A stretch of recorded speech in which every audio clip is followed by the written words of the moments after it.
अस्सलाम वालेकुम दोस्तों, तुसी वेखदे पे हो पाक पत्रकास्ट ते मैं तुहाडा दोस्त अहमद फराज। दोस्तों सब तो पहले रिक्वेस्ट है चैनल को सबसक्राइब कर लो, फेसबुक वाले बरावीर बहुत अच्छे पेज को फॉलो कर लो। किसी बरावीर को अच्छी नस्ल की गाय चाहिए हो बाएतमाद और भरोसे नाल परचेज कर सकता है।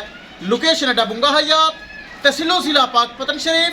मोबाइल नंबर है साडा 0300 पूरा 8754 743। व्हाट्सएप नंबर भी यही है जी, लोकल नंबर भी यही है। माशाल्लाह पहले नंबर चेक करो, जर्सी फ्रीजन गब्बन चौगी वैडी माशाल्लाह दुंदी चौगी वैडी 5.5 लाख रुपए डिमांड सी।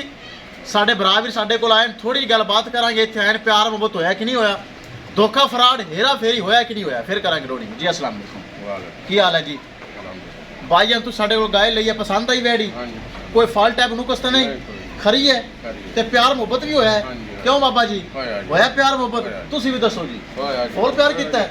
चलो अल्लाह ताला तुहाडे नसीब विच करे। ए लो जी कैमरामैन साहब अल्लाह दे सुपुर्द करके छड़ के गां वैडी ते बाबे होरां दे कर दो लोड जी।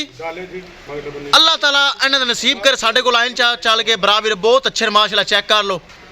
पहले भी साडे कोल माशाल्लाह जानवर लैके गया सी, हुण फिर माशाल्लाह आए वैडी माशाल्लाह 5.5 लाख रुपए दी सी, लेकिन थोड़ा बहुत प्यार मुहब्बत कर लिया फिर भी करके ते ए भाई होरा ले लई है। अल्लाह ताला मालकां नूं नसीब करे, चोना पीना नसीब करे। पहले ना घर रखणगे 4 5 6 सूबे पी लवणगे माशाल्लाह। ले चलो जी, मोड़ा सोड़ा कर लो तुम, ले चलो जी, ले चलो लो जी, अल्लाह तुहाडे नसीब विच करे। ले चलो चेक कर लो माशाल्लाह बहुत अच्छी चीज़। सारे बराबर साढ़े को चावन वाले आए न, वैडी इनाम मिला ही? लो जी इनाम उन्हें दे दिता इनू ते माशाल्लाह सारे बराबर तसल्ली की साढ़े को लैके जा रहे हैं। अल्लाह ताला मालकां दे नसीब करे।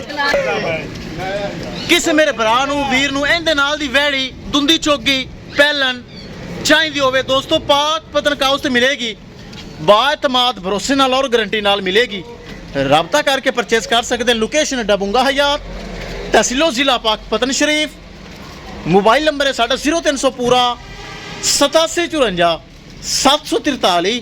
व्हाट्सएप नंबर भी यही है जी, तो लोकल नंबर भी यही है। विखाइए गड्डी नंबर तो एक चीज़ करिए क्लियर कर दे, बग्गी लोड कर दे। लो जी डाला आ गया जी, महफूज तरीके नाल लोडी करांगे। लो जी दोस्तों महफूज तरीके वैडी हो गई लोड, चेक कर लो। किस मेरे भरा वीर नूं इस तरह की पहलन दूजन जवान एक्टिव चुस्त ब्रीड एवर चाहिए होवे वैडी मिलेगी, राबता करके परचेज कर सकते हैं दोस्तों। पाक पतनकाउस से अच्छी गावां मयारी गावां मौजूद होंदियां ने। किसी मेरे बराबर नूं अच्छी क्वालिटी लगाए ब्रीड एवर दुध वाला जानवर खरा और सुच्चा बगैर फल टैप तो चाहिए होवे, राबता करके परचेज कर सकता है। इंशाल्लाह दोस्तों मिलांगे एक नई वीडियो के नाल। अपने फराज दोस्तों की इजाजत, अल्लाह निगहबान।